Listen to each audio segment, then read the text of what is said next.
Welcome to the FCICA webinar series. Thank you for joining us. This webinar will be recorded. The recorded session will be housed on the FCICA Member Center and this educational portal. Mark your calendars for these upcoming webinars.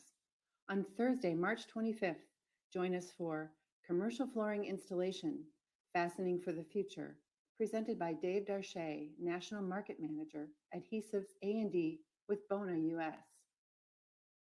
On Thursday, April 8th, join us for Protection on a Roll, Crack Isolation and Sound Reduction Membrane, presented by Sonia Most, Product Manager with MAPI. And on Thursday, April 22nd, it's Thick Pour Gypsum Underlayment, the what, why, where, and how, and its preparation for finished flooring, an educational webinar presented by Seth Pavarnik, Director of Technical Service, Arctic Americas. Visit FCICA.com to view and register for these webinars. FCICA has recently updated the safety book, Start with Safety. It's available electronically, free to members, and printed versions are available for $100. The safety book is an essential item to have in your office and on every job site. Purchase it on FCICA's website today. Please note, we will address your questions at the end of the presentation, but you are welcome to type them in at any time. If you would like to ask a question, please click on the Q&A tab on the top side of your screen and then select Ask New Question. Thank you for joining us for The Person Everyone Dreads, the Floor Covering Inspector. We are pleased to introduce our presenter, David Seland, Principal and Founder, ISE Logik Industries. Over the past 35 years, David has worked in a wide range of positions in the building products industry, including floor coverings, coatings, substrates. As one of the top independent building products failure analysts, focus on coverings and coatings applied to substrates, David directed over 5,000 on-site field inspections throughout the Americas for product manufacturers, product owners, and construction managers. David's expertise and determination for innovative and proactive solutions for concrete moisture control led to the formation of ISE Logik Industries, dedicated to stopping moisture vapor in its tracks. David is an active member of FCITS, CFI, FCICA, and FCICA's FIT Program Revision Committee. Welcome, David. We're excited to have you. I'm going to turn the controls over to you. Thank you, Christine, and thanks to FCICA and the team for hosting this event, and also for everyone joining in today. As Christine mentioned about my background, I am a recovering flooring installer and inspector, but still trapped here in the industry.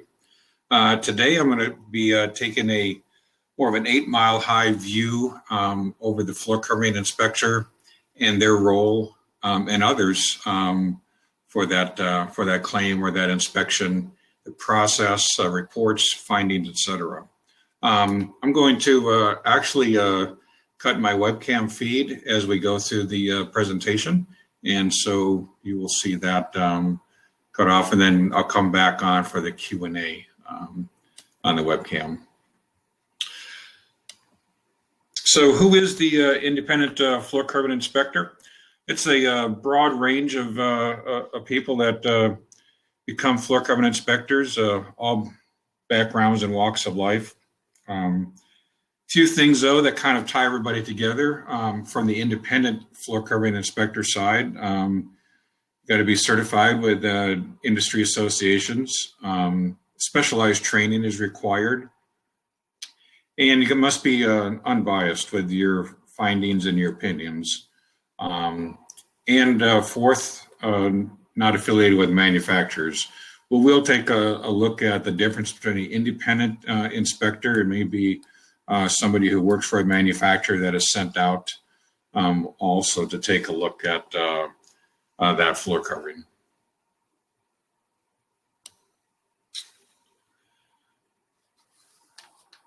So specifically, who are some of the people that choose the inspection lifestyle here? Floor covering retailers. We see a lot of retailer in the inspection side, distributors, people that were in sales, even installers, home inspectors, maybe just wanting to add or expand their expertise. Typically, though, most of the inspectors have some type of construction or built environment background, whether it's through sales or contracting or construction, et cetera. Many are part-time, some retired, some are retired.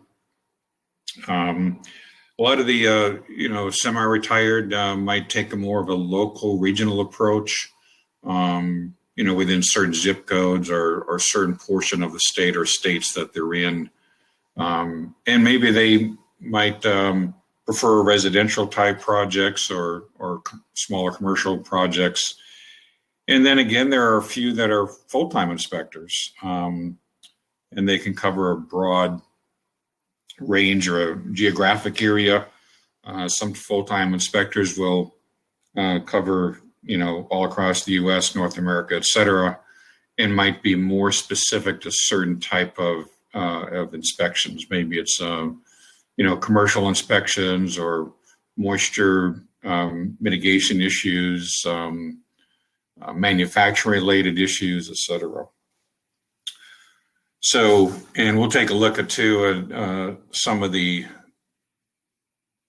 other areas that are away from the traditional inspection background. Maybe it's the corrective services that inspectors also provide, and the moisture testing, moisture mitigation too. Education. The inspectors have to go to class, and for each different area for the inspection certification, there is a class for that. Here's just a few that are fairly common, although there's not an exclusive list. But carpet, of course, resilient, hard surface, tile and stone, commercial floors, corrections, moisture testing, master inspectors classes, and then also continuing education. We see a lot of inspectors will take continuing education type classes on a yearly basis at least, or maybe even every few months. And so that's very important to have that continuing education too. Of course, some of the classes now are even online in this day and age too. So these courses are typically about 5 days in length. And some of the other courses, though, the continuing education courses, et cetera, might only be a day, single day, or maybe 2 or 3 days at the most. What's covered? A lot of industry standards, manufacturing type issues, installation issues, performance, maintenance related issues, job site conditions, report writing. Report writing is just an absolute very key aspect for the inspector. If that report is not clear, concise, and details, what leads up to the problem and why it's there, things can get lost in translation quite easily, and the report doesn't come out quite right, and maybe it is a maintenance related issue, and it's not very clear in the report. So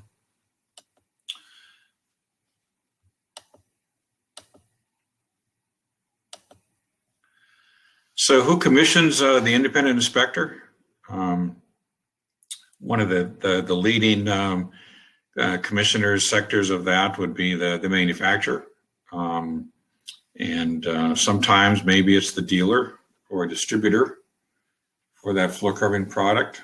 And that manufacturer could be the floor covering manufacturer, could maybe the adhesive manufacturer, or other types of products that might be there, the maybe cushion, the tap, or different types of installation products, cove-based, rubber-based, transitions, etc. So a whole host of different manufacturers could commission an independent inspector.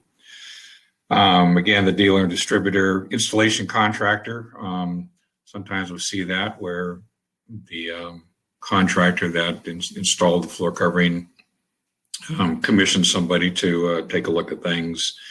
The owner of the building, the owner of the project, general contractor, construction manager, and then even other. Recently, I was called by the concrete contractor on a project, and it was a moisture-related issue. But I thought it was kind of interesting. With very few times that that occurs, where it actually was the concrete contractor that initiated a call for an issue on the job site.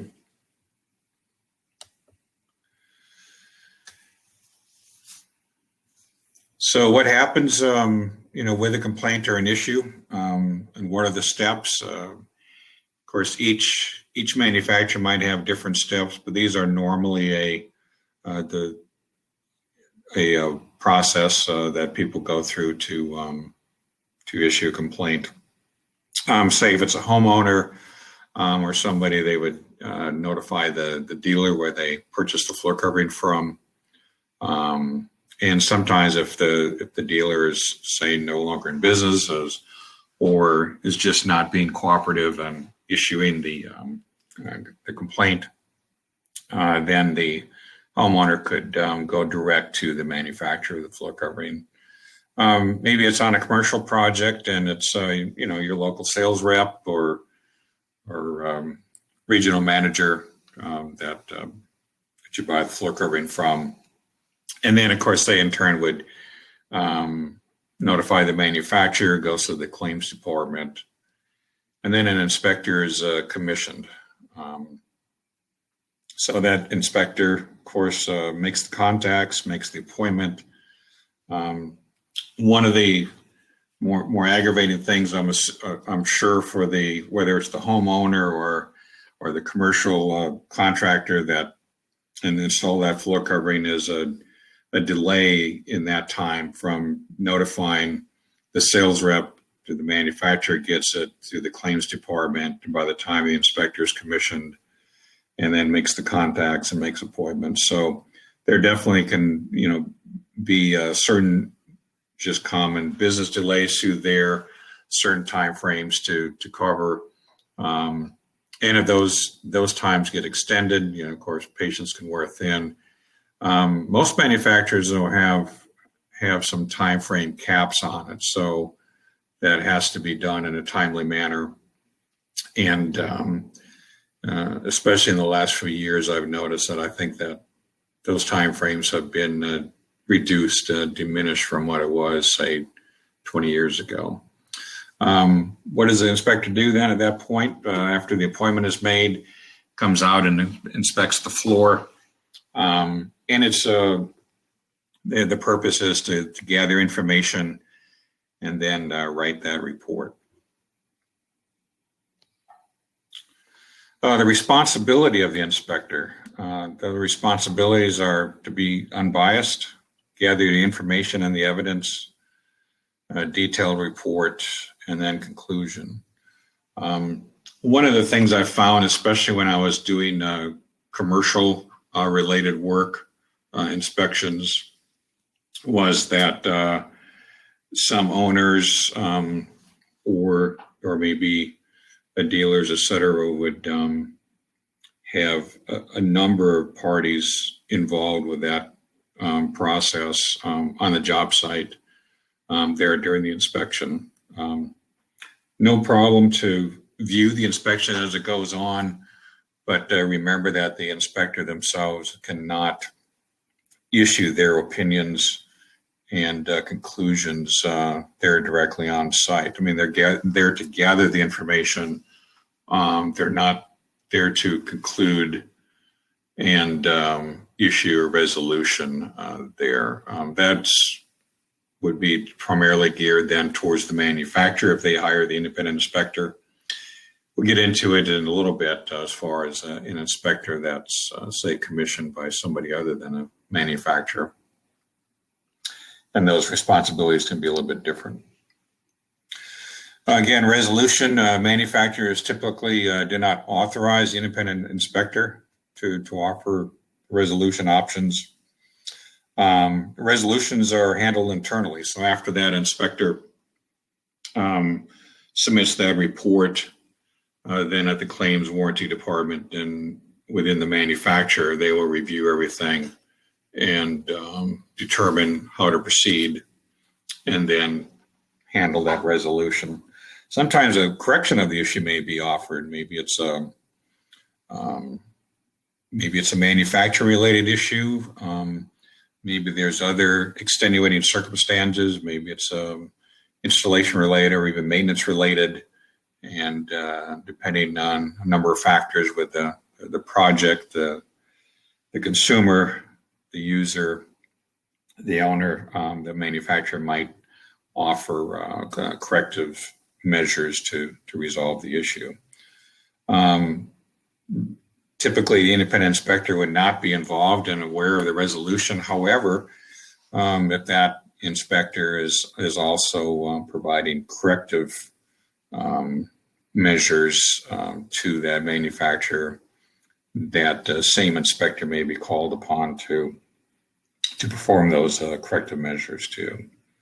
And again, that's typically more on the commercial side, although residential, you'll see a number of residential inspectors will offer corrective measures too, such as side match, blending, reburling, etc.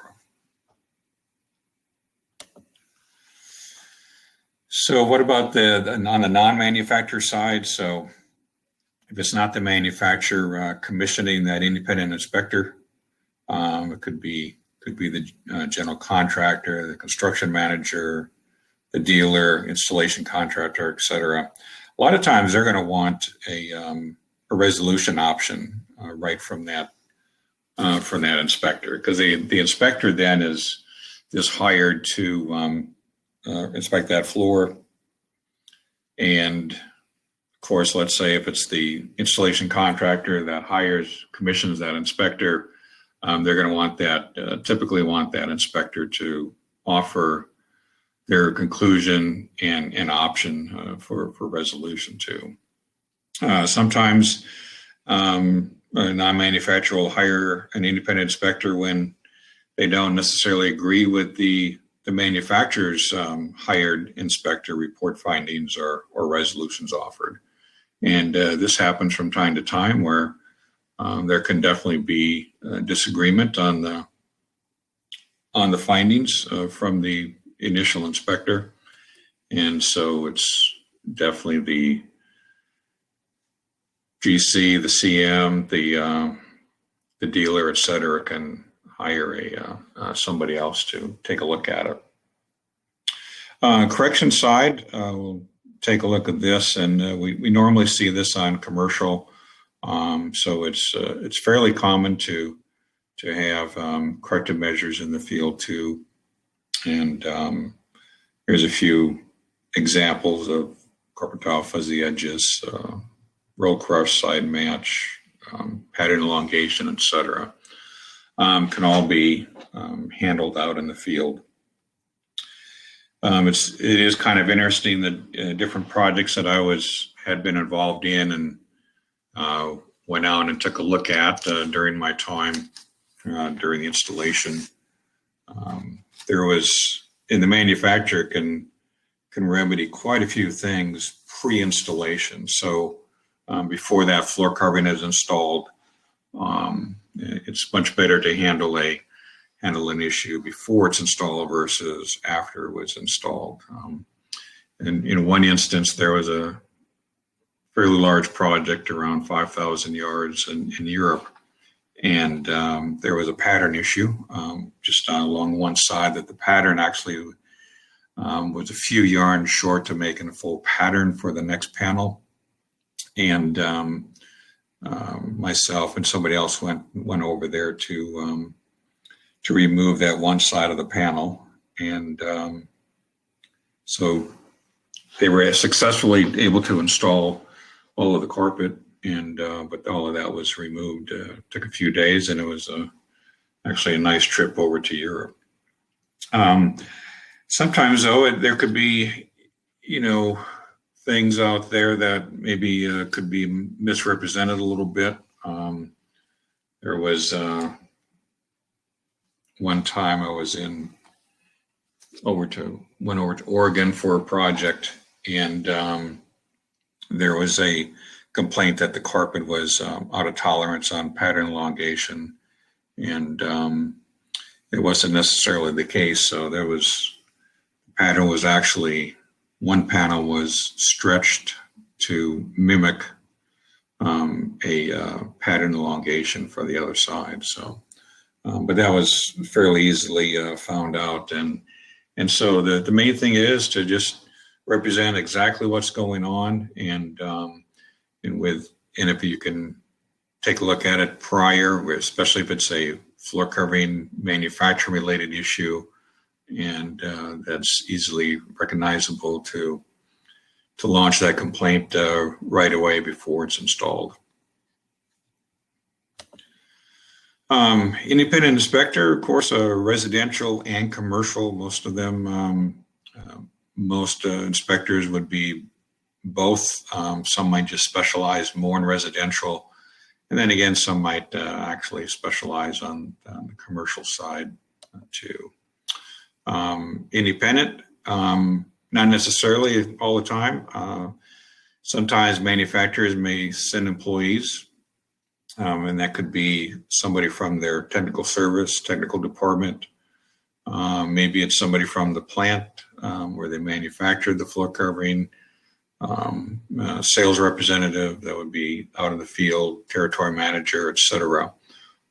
So can happen quite a bit. Maybe it's on a larger commercial project, and maybe there's they want a set of eyes on that on that problem too. So they could have an independent inspector out there taking a look at it, but simultaneously or at a different time, they might send one or more of the non-independents out there too, also to take a look at it. So just to get a better view of what's going on, and to, especially if it's a manufacturing issue, to what length, and take a look at some of the viable options for correction or even replacement, kind of worst case scenario.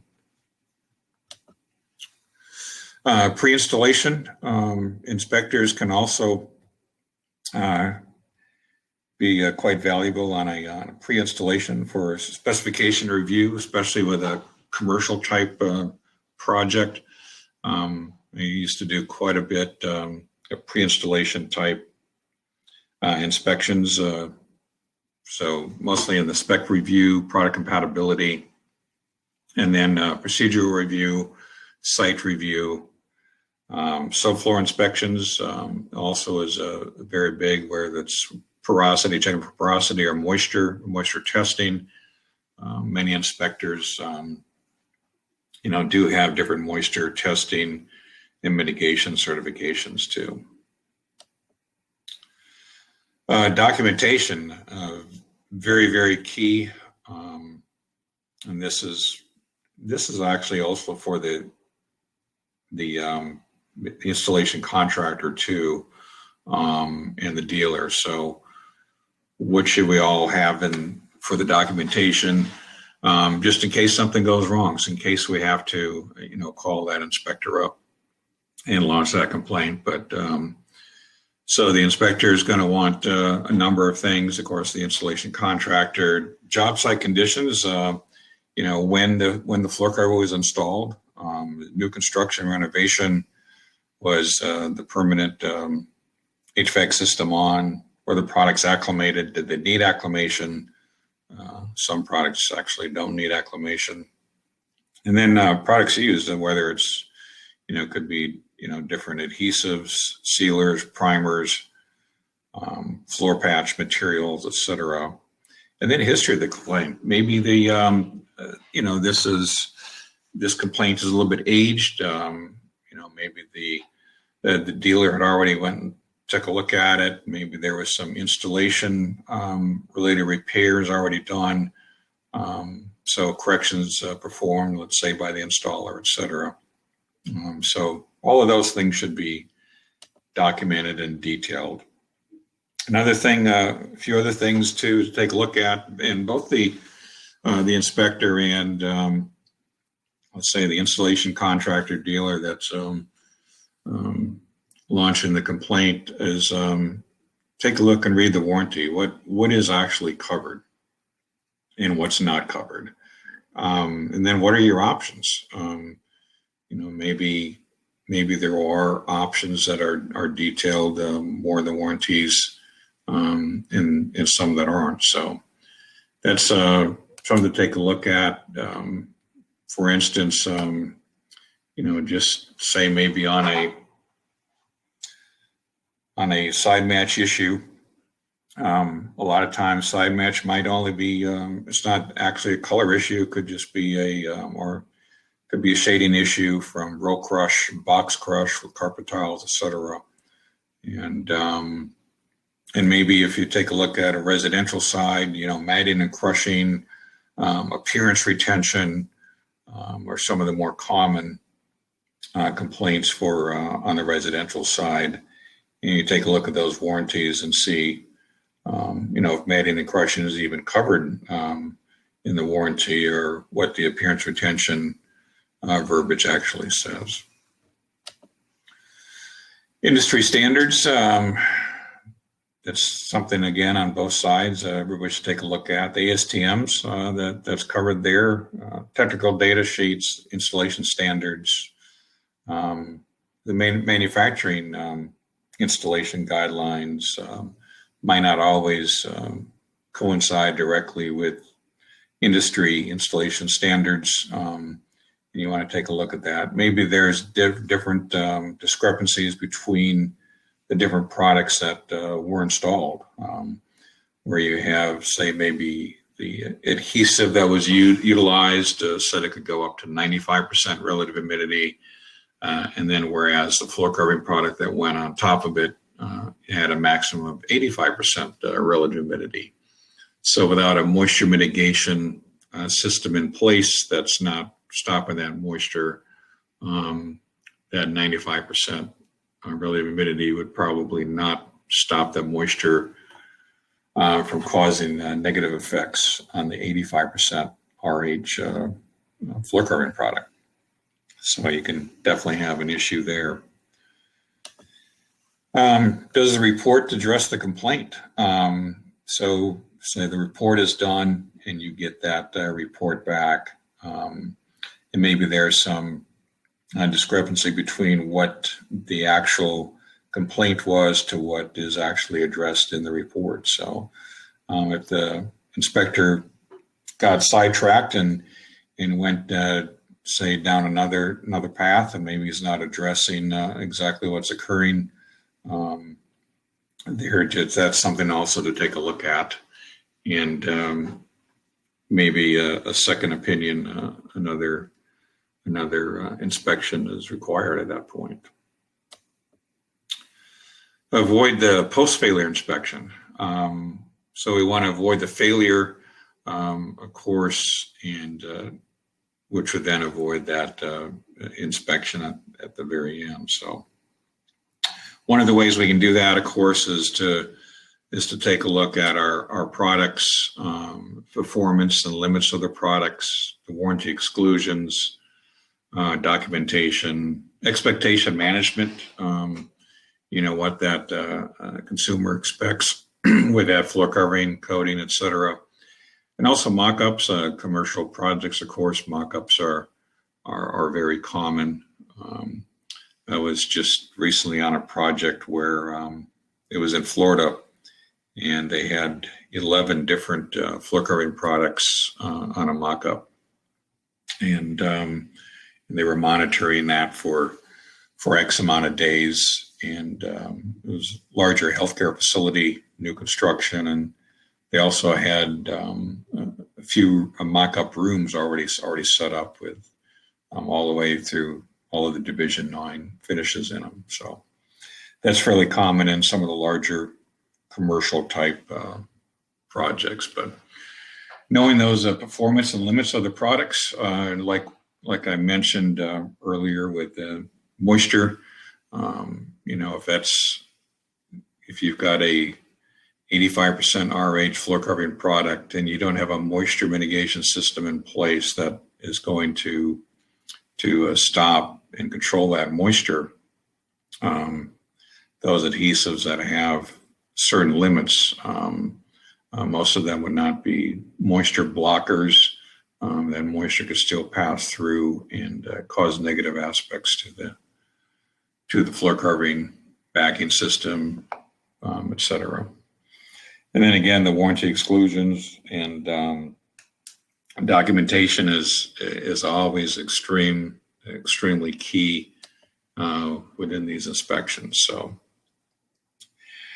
let's try and also eliminate the top reason for post-failure inspections. I know there's a lot of inspection money made doing moisture-related type inspections, but if those could be addressed prior to the floor covering or coating being put down, it's far better for everybody involved, including of course the consumer primary. Substrate preparation and porosity, and that could be whether it's dealing with the flatness and levelness numbers, porosity of the surface of the concrete, whether it's porous, non-porous, what types of products to utilize then based upon that porosity. And I think the second bullet point is one of the most often overlooked aspects in installation prep and right before the floor covering product is going to go down is the ambient conditions, dew point, and then condensation that might come into play. That second bullet point is very, very difficult to determine if it's caused a debonding issue down the road with the floor covering system, and can maybe be determined if there is documentation of the ambient conditions of the building, whether the HVAC system was on or not, and some historical data of what the temperature and RH were during the floor covering installation. So compatibility of floor covering adhesive products, that can be a big issue where maybe a certain type of LVT or LVP is being put down and not the correct adhesive is used. And a lot of those times it can be a very latent effect, or rubber flooring not using a resilient, a wrong resilient type adhesive for that. We'll see that a lot of times, maybe when there's multiple floor coverings on the project and things just get, not identified correctly, and so you'll have, say, a wrong adhesive being used for a floor covering product, and it could be 6 months, a year later before those latent negative issues may come up. So improper climatization of the products could be a fairly common issue, and that can cause expansion, contraction, etc. Some products don't actually need climatization, but most of them will need it. Inappropriate application and of course installation methods too. So just a few different reasons for some of the post-failure inspections, and coming from the installation contracting side, which Wish I did that for a few years, many years ago. Of course, we want to try to eliminate any kind of failures, especially if they be caused or can be contributed to the installation side. Be prepared for the inspectors. So what happens? What do you do when that inspector is going to come out there and inspect the floor? One thing of it is just maybe verify the credentials, who it is. And so if you've got let's say a hard surface stone product that you're having inspected, and the guy is a residential carpet inspector, the person is, he doesn't have the credentials to inspect that type of a floor covering. So that's something you might want to take a look at. Many different industry associations will have that. And then also too, when the inspector makes the connection to schedule the appointment for the inspection, that's certainly something that can be asked. So are they certified for that floor covering being inspected? History of the claim, that's very important. That's history of the claim is vital key information that the inspector will want to gather. And so the more information that you have on that side, the better it is. And so that's why going all the way back to the pre-installation side, before anything is installed, try and document, and then have the documentation proof that could be digitally or written record, whether it's probably not handwritten anymore, but at least records that you can obtain on file. And also, category of the complaint. Do you think it's a manufacturing related issue? Is it moisture that's causing problems, moisture contributing, or is it maintenance, et cetera? And, just with that inspector, just don't get sidetracked or go down another road where it's not a contributing factor, or it's just it's not part of the complaint. And so keep it focused on the reason why the inspector is there and what that complaint is. What to do? So let's say the report is done. The manufacturer has issued their report, and let's say the findings are basically what you thought it might be, no issues, and you'll take it from there. Maybe the manufacturer says it's not a manufacturing issue. Maybe they say it's an installation issue, or just a perception issue, or maintenance problem, something like that. So you can certainly disagree with the findings. That happens, on a frequent basis. So if you do disagree with the findings, you can hire an independent inspector yourself. And of course, it wouldn't be the same one, be somebody different, somebody not involved with the project. And a lot of times that might be somebody from outside of the area. So let's say if the manufacturer hired a local inspector for that area, and it's a more rural area, maybe you'll have to get somebody in from another area. And then issue that complaint. Also too, last but not least, but if there was some egregious error with that inspector and some misgivings on that, you can certainly issue a complaint to the certification association.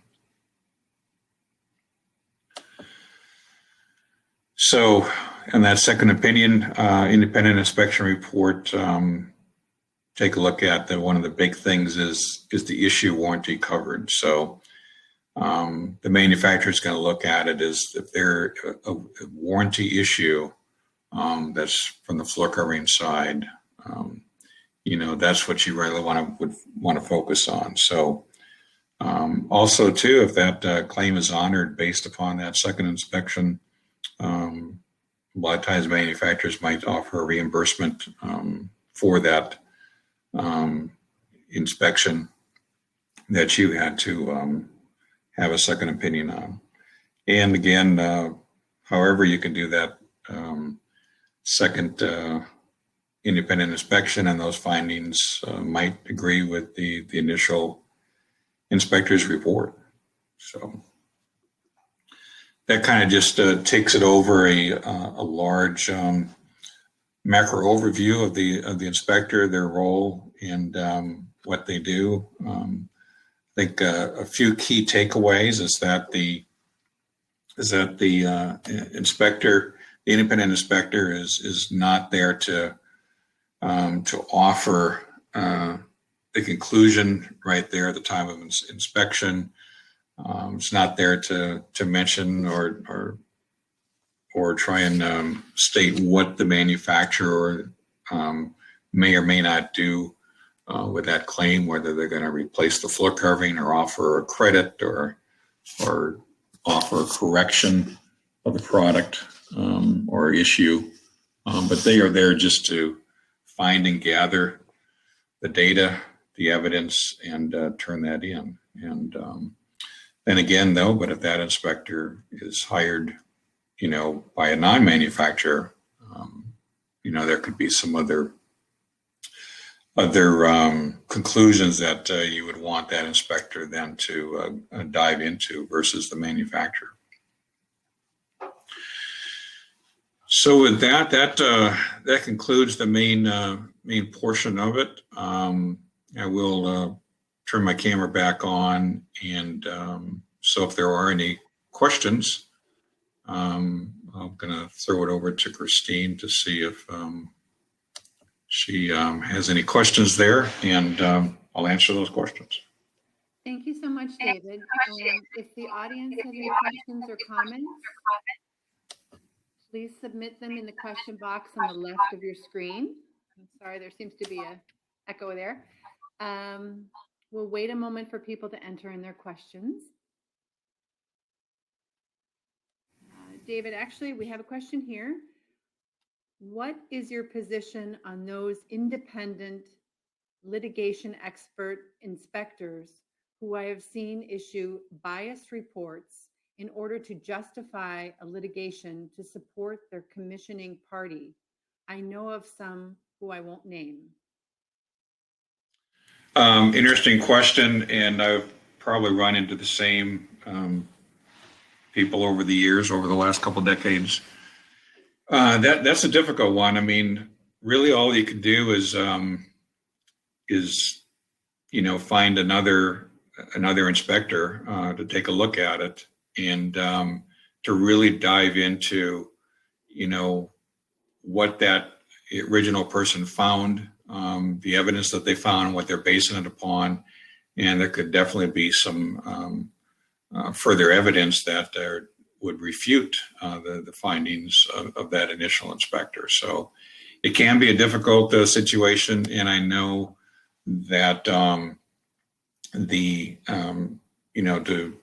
categorize yourself as an independent, somebody still has to hire you and pay your fees too. So it can be a little catch-22. So if your conclusions aren't in accordance with kind of what that commissioning party is requesting or hiring you for, there can be some issues too on that side. So just something to be mindful of. I definitely would say it. I don't see it much on the manufacturing side, but it can be maybe on the other side, owner, general contractor, et cetera. Okay, next question. Can you refuse or choose a specific inspector if the manufacturer is commissioning the inspection? You can. If let's say if there is a background where the inspector that they are going to send you that you had issues before with maybe their reports or findings that were inaccurate, you certainly can.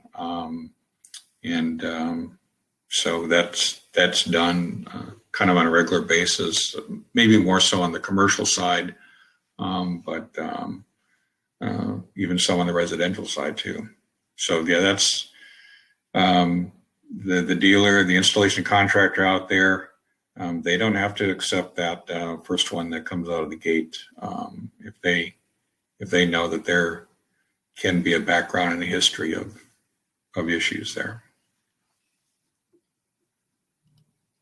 Okay, next question. If the inspector refuses to answer what the manufacturer will do for a claim, why is that? Or, excuse, I'll read it again. The inspector refuses to answer what the manufacturer will do for my claim. Why is that? Yeah, that's a good one, and really what it is that the inspector is just there to gather that information, report the evidence to the manufacturer. Is not there to offer the resolution or even to determine at that moment in time that if it's a manufacturer related issue or something else.